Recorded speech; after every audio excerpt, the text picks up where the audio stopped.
Nama saya Misbah Zulfa Elizabeth.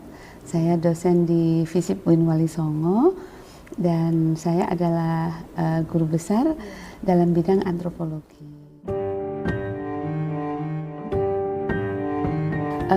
Ibu akan membaca fenomena demonstrasi ini dari kacamata antropologi, ya, bahwa demonstrasi itu merupakan sebuah fenomena sosial, ya, yang aktivitasnya bisa berupa demo kecil-kecilan, mungkin dengan menempel spanduk, kertas-kertas untuk keinginan dan tujuan-tujuan tertentu atau protes-protes tertentu, sampai kemudian orasi dan sampai kemudian gerakan yang melibatkan banyak orang atau massa.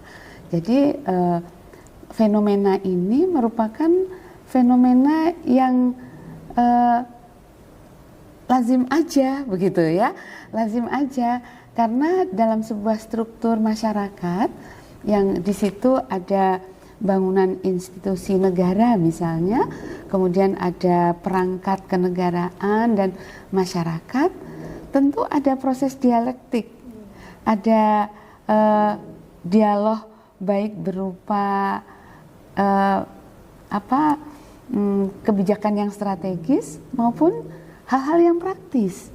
Nah, di situ kan ada konsep-konsep masing-masing, yang negara mempunyai konsep tertentu, yang pemahaman masyarakat tertentu, yang tidak selalu kedua konsep itu inline, searah, sejalan begitu. Nah, disinilah kemudian dinamika itu terjadi. Nah, biasanya jalur untuk masuk memberikan masukan kepada pemerintah misalnya terbuka. Saya mempunyai rencana undang-undang ini misalnya, begitu ya. Kemudian ada masukan dari masyarakat. Nah, kalau masukan itu terakomodir, tentu akan terjadi dialog yang bagus. Oke, masukan Anda seperti itu akan kita akomodir dalam proses pengolahan undang-undang ini misalnya, begitu ya. Nah, namun tidak selalu proses yang kita contohkan seperti itu berjalan dengan baik.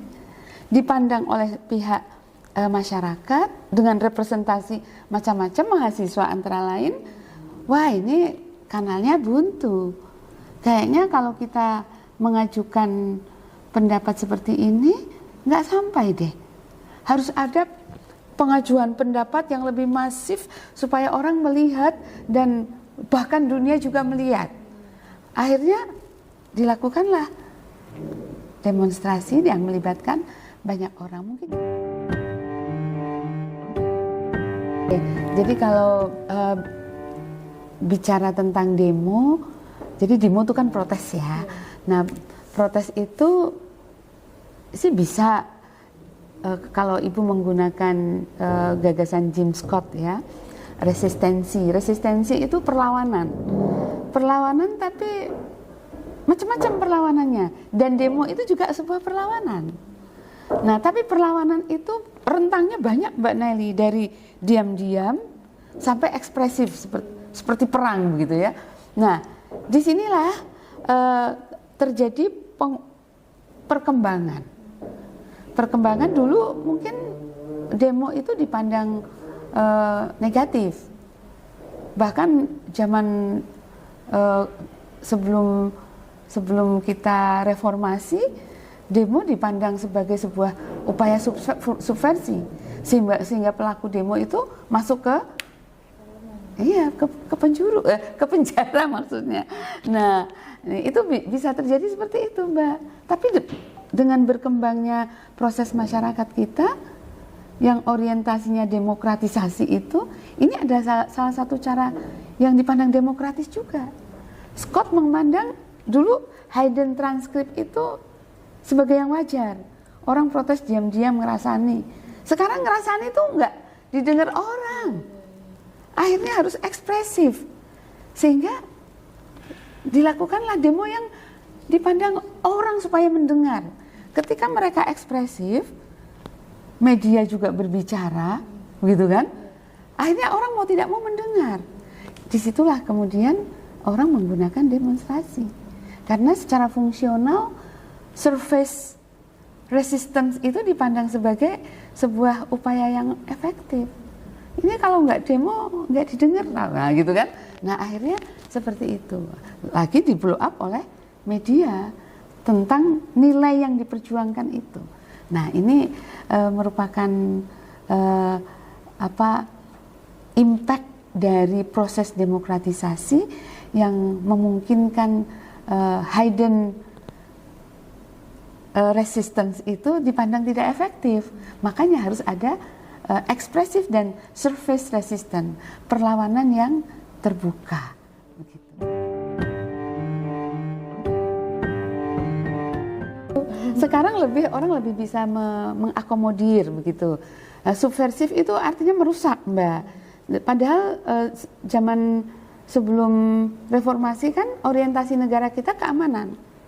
Jadi kalau ada yang berbelok dari orientasi negara, ini tidak boleh, gitu kan? Oleh karena itu diamankan. Sehingga pelaku-pelaku demo ya harus siap untuk ditangkap karena dipandang melawan. Dan kita harus bisa memahami paradigma dari negara itu. Karena paradigmanya adalah paradigma keamanan. Sehingga orang yang melenceng ya harus direorientasi, diamankan gitu. Nah, sekarang kan orang boleh melakukan itu sepanjang koridor-koridor yang baru itu juga dimaklumi gitu. Tapi ada koridor yang lebih, misalnya melakukan anarki. Nah, pasti pihak keamanan akan bertindak begitu. Misalnya begitu. Nah, ini beda jauh, Mbak. Begitu. Ibu kan juga mengalami zaman itu ya, tahun 80-an mahasiswa kan ketika di kampus ada NKK, normalisasi kehidupan kampus. Nggak ada gerakan mahasiswa. Gitu. NKK itu seperti apa, Bu? Itu jadi kampus is for studying. Bukan untuk ekspresi politis. Nggak boleh mahasiswa melakukan kritisisme terhadap pemerintah misalnya begitu. Nah kalau ada yang begitu, ya keamanan pasti masuk. Nah itu zaman segitu begitu. Nah jadi harus dipahami konteks paradigma pemerintahannya. Nah kita kan sejak reformasi memblow up konsep demokratisasi dengan luar biasa sehingga orang bisa berbicara apa aja begitu. Kalau dulu berbicara gini tinggal nunggu, iya dianggap begitu. Beda sekali, Mbak. Begitu. Tapi sekarang tuh lebih punya kebebasan. Lebih punya kebebasan.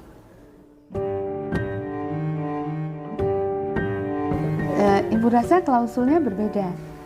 Dulu setiap berbeda tangkap, gitu loh. Gitu. Nah, jadi dengan dalih subversi itu. Sekarang kan tidak. Biasanya ada indikasi, misalnya melakukan kerusakan atau mengungkap dengan verbal kata-kata yang memecah belah. Nah, itu kan koridor-koridor umum yang perlu untuk dijaga, gitu kan. Jadi tujuan demonya begini, tapi ternyata ada yang menggunakan term-term pemecah belah. Nah itu pasti diamankan. Nah itu harus ada akomodasi. Dan pihak keamanan pun sekarang tidak seperti dulu, Mbak. Ada dialog di situ.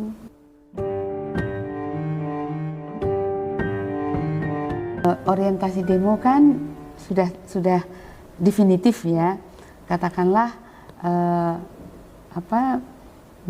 kita sedang mendukung undang-undang anti kekerasan terhadap perempuan, katakanlah begitu ya. Nah itu kan lama banget prosesnya. Nah jadi fokusnya ya di situ. Fokusnya di situ. Silahkan membawa spanduk, tentu spanduk yang punya tingkat readabilitas tinggi. Maksudnya keterbacaannya genang itu loh, Mbak. Jadi tidak mengorientasi pada kelompok-kelompok tertentu, juga tidak mengintimidasi untuk perpecahan, kan begitu, dengan menggunakan term-term yang memang menyampaikan pendapatnya. Nah, tentu saja tidak bisa diharapkan term-term yang digunakan seperti kita bicara dalam daily conversation, karena demo itu kan dibarengi semangat untuk menyampaikan secara keras gitu kan, tapi tetap ada koridor budayanya. Nah, disitulah yang harus dipegang. Nah, ketika seperti itu aja, kemudian kan mereka orasi ya, menyampaikan. Nah, kemudian divisi yang lain kemudian ingin menembus masuk untuk melakukan dialog, begitu kan? Nah, ini kan ada tim dari representasi mana-mana. Nah, kemudian ada negosiasi siapa yang bisa masuk karena ruangannya mungkin terbatas, begitu ya. Dan juga yang akan menghadapi mereka kan juga terbatas. Nah, di sini juga proses belajar yang luar biasa, Mbak. Pimpinan DPR harus mampu berdialog dengan mahasiswa. Nah, ini sebuah proses pendidikan yang pelan-pelan telah dilakukan. Ini secara budaya. Dan tentu seandainya kita majunya ke DPR, orang-orang tertentu yang ditunjuk sebagai delegasi dari DPR untuk bisa menghadapi mahasiswa. Tentu yang dulunya juga aktivis, begitu kan, yang mempunyai kemampuan dialog dengan mahasiswa supaya bisa sampai pesan-pesannya. Nah, seperti itu. Nah, itu dipandang sebagai hal yang wajar. Karena, nanti mereka akan memberikan kode pada teman-temannya. Kami sedang melakukan dialog, teman-teman silakan pulang, bubar mereka. Nah, tapi anytime terjadi, tidak tahu namanya psikologi massa, Mbak. Ada stimulan sedikit, mereka mungkin tersulut untuk melakukan kekerasan. Nah, sulutan itu bisa dari mana-mana. Karena yang namanya psikologi massa, dalam sebuah konteks crowded, sedikit stimulan bisa membakar semuanya. Nah, ini yang kita tidak tahu. Stimulannya itu memang berasal dari mana. Nah, kita bisa bersuudzon dengan siapa saja kan, sehingga kemudian mahasiswa terpengaruh, kemudian bakar misalnya begitu, psikologi massa bergerak. Jadi sistem pengetahuan mereka yang turun ke jalan, komando itu sangat penting. Nah, disitulah kemudian orang melakukan. Dan pengamatan jalan. Siapa yang pertama kali melakukan? Tidak kelihatan yang memprovokasi. Dia yang ditangkap karena melakukan tindakan kekerasan. Jadi mind kita itu bisa terekspresi karena berbagai hal. Jadi anarkisme itu bukan merupakan bagian dari demo itu sebenarnya, tapi bisa menjadi warna dari demo ketika ada penyebab-penyebab tertentu, begitu. Dan orang ketika belajar proses, bingungnya, ono mahasiswa yang ketangkep toh, ya gitu kan. Ngono wae meneh. Nah, begitu. Artinya proses belajar itu dipakai. Ayo kita buat lagi, mereka kacau, supaya mereka bertindak lagi. Bisa terjadi seperti itu. Ya. Jadi proses belajar budaya kan begitu. Kapan pernah terjadi, diulangi lagi, akhirnya terjadi pengulangan anarkisme itu. Kan sangat masuk akal. Ya, karena mindset kita itu dibentuk.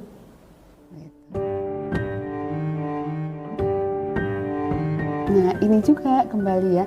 Tadi kan harus kembali ke orientasi ya, bahwa asumsi kita ada ketimpangan dalam relasi negara masyarakat, ya negara rakyat begitu. Nah, oleh karena itu mahasiswa demo. Nah, kemudian Ibu tadi mengatakan bahwa demo pun merupakan sebuah proses budaya. Jadi mahasiswa harus belajar, masyarakat belajar, pemerintah juga belajar. Nah, ketika mahasiswa mengetahui ada provokator dari luar ya, yang bukan dari unsur mahasiswa, yang kemudian dia memberikan trigger untuk mahasiswa melakukan tindakan kekerasan. Nah, disinilah proses belajar itu harus bermain, Mbak. Jadi mahasiswa itu harus betul-betul tahu dalam sistem pengetahuannya bahwa orientasi saya ini adalah untuk menegakkan ketimpangan-ketimpangan yang berjalan, bukan untuk menambah kekerasan itu berjalan. Oleh karena itu kalau ada provokasi ya jangan diikuti. Nah, disitulah arti penting organisasi ketika melakukan demo. Ketika ada indikasi seperti itu, ya gimana caranya dalam ruang terbuka dan masif begitu, kemudian bisa mencegah teman-temannya untuk menghindarkan, iya. Jadi tidak terprovokasi oleh itu. Satu terprovokasi tidak akan berhenti di 1, 2, 3, 4 dan itu akhirnya terus. Gitu. Nah itu jadi sistem pengetahuan yang itu harus dimulai dari proses belajar. Jadi ternyata demo pun budaya, kalau budaya iya, maka harus ada proses belajar budaya demo.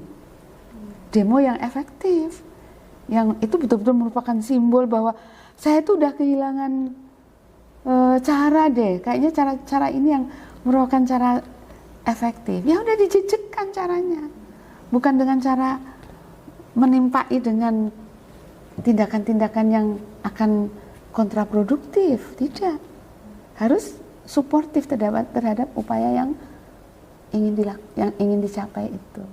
Nah, jadi ya tentu ada koridornya.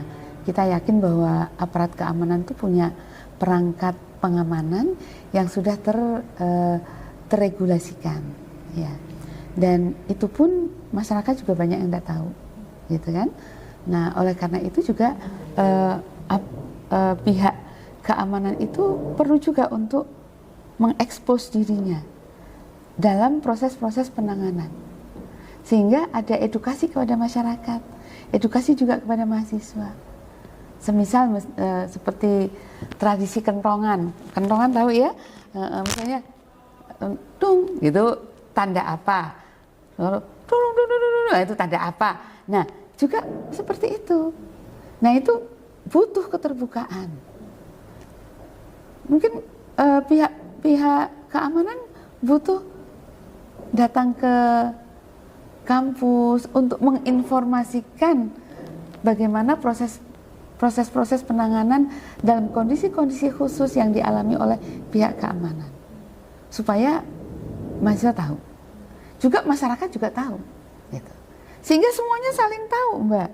Jadi ketika mahasiswa kemudian turun demo, aparat mengamankan, ya, kemudian aparat mengidentifikasi ada provokator, katakanlah, ada kodenya, sehingga mahasiswa care untuk kemudian menjaga teman-temannya supaya tidak berlanjut pada proses anarkisme. Ini juga ternyata butuh waktu. Apakah kita tahu? Ada nggak koridor-koridor itu? Nggak tahu. Kita kesel aja gitu sama, pokoknya, dan hawa kita tuh menyalahkan mereka gitu kan. Nah itu tentu kan tidak begitu. Ya kita yakin ada regulasi-regulasi tertentu dalam mereka bergerak gitu. Oleh karena itu, Bu ayo atau saling menjaga. Ini demo, ini jaga gitu kan. Pesan tersampaikan. Udah setelah itu salam-salaman gitu kan. Itu kan indah banget. Kemudian mahasiswa juga boleh minta minumnya pihak keamanan begitu kan. Itu kan jadi ayah anak bagus. Tidak kok kui mesti enggak gitu. Ini bari yang mesti kita digebuki. Ya jangan bersuudzon seperti itu. Semuanya butuh saling tahu dengan peran positif masing-masing. Ibu kok lebih melihat begitu proses yang seharusnya. Ya. Ya kalau memang salah tangkap ya harus excuse. Ya minta maaf lah kalau salah tangkap. Kan bisa jadi dalam kerumunan begitu orang blur gitu. Nah tapi setelah prosesnya tentu saja proses yang humane. Tidak ada proses yang dengan kekerasan. Ditanya ujung-ujungnya bukan kamu, aduh ya Allah maaf lahir batin bukan kamu, ternyata harus ada proses begitu dong. Iya bukan kok oh karena salah ini ya semakin disikat kan, enggak gitu. Iya ya, orang kan boleh bisa salah Mbak. Rame begitu kan, ini apa ini ya, judulnya pegang ini, yang dimaksud itu salah dong. Ya jangan diperlakukan dengan tindakan-tindakan kekerasan. Karena konsepnya kan praduga tidak bersalah. Ya kalau tidak bersalah kan ya jangan diapa-apakan dong. Ya untuk generasi muda. Ya ini calon pemimpin-pemimpin bangsa gitu kan. Yang ini sebagai pihak yang mengamankan ya harus tetap melindungi. Begitu. Kalau memang salah tangkap ya sampaikan kepada publik salah tangkap. Dan itu mohon maaf gitu. Sehingga ada proses belajar yang ya sangat humane lah gitu. Wong itu ibu itu bapak ini anak gitu kan. Kan bapak juga boleh salah gitu kan, dan bapak juga harus minta maaf ketika salah kan begitu kan. Enggak di rumah juga begitu, nggak ada kok maha benar bapak ibu dengan segala kemauannya kan, enggak. Semuanya harus menyadari bahwa kita masih manusia, oleh karena itu mungkin aja kita berbuat salah, dan ketika berbuat salah ya harus proses belajar untuk meminta maaf juga.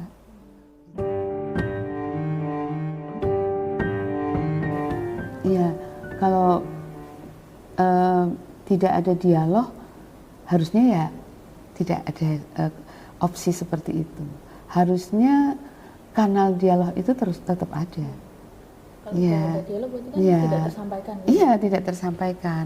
Nah, oleh karena itu perlu belajar sama-sama untuk membaca sebuah demo itu apa.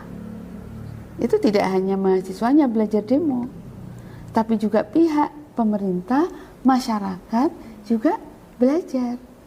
Supaya ketika menghadapi demo, bukan seperti menghadapi musuh, tapi menghadapi anak bangsa yang sedang menyampaikan pendapatnya, gitu. Sehingga kan, karena kalau mindset kita cool, kita akan bersikap cool. Dan yang dihadapi untuk diajak berbicara juga akan cool, Mbak. Karena kalau kita bicara dengan rasa, yang tersampaikan rasa.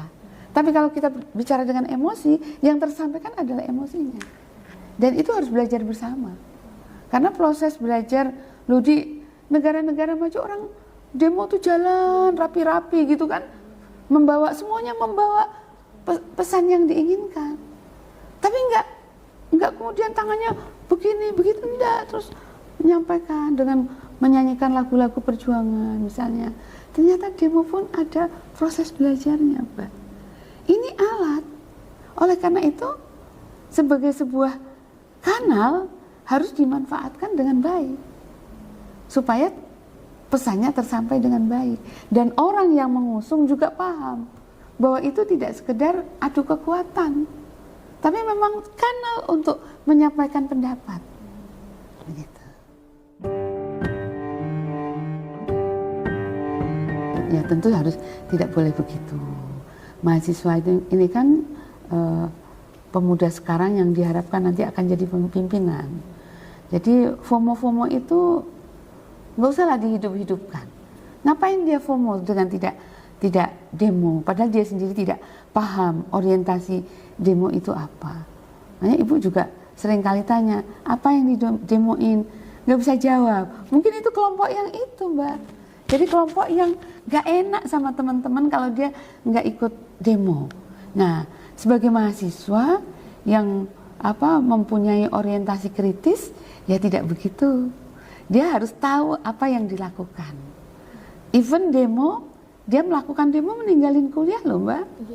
Iya, di rumah orang tuanya konfirmasi ke dosen pembimbingnya. Anak saya ikut demo enggak? Khawatir orang tua. Karena bagaimanapun kembali sebuah masa yang crowded seperti itu bisa ditentukan sekali.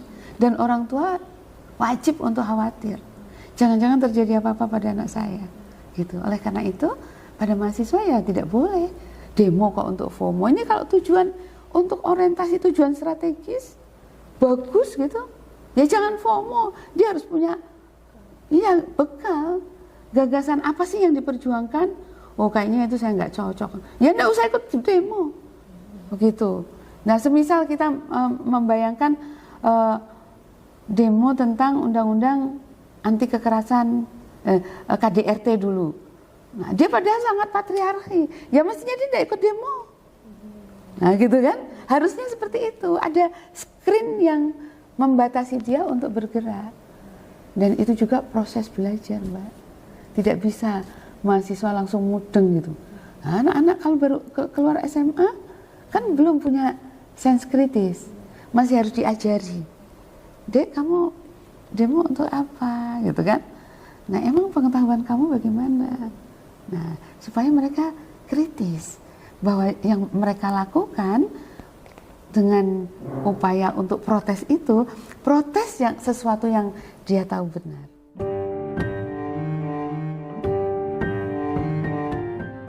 Dunia kita sudah tidak bisa lepas dari media, karena semuanya ada di ujung jari kita.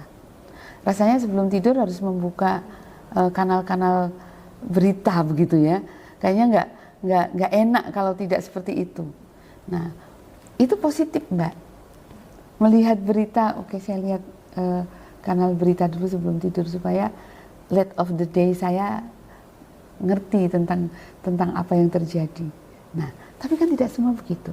Media sosial itu lebih masif. Dan kemudian media itu betul-betul memainkan simbol komunikasi untuk menyampaikan pesan-pesannya. Itu yang disampaikan oleh Bojiah sebagai simulakra itu betul dimainkan oleh media. Orang tuh nggak ngerti realitasnya kayak apa. Yang penting dikemas supaya bisa disampaikan kepada massa tentang realitas yang dimaui oleh media gitu. Jadi bukan the realnya, bukan maknanya stimulan komunikasi, tapi simbolik yang beda sekali. Yang ini sebenarnya pesan dari media.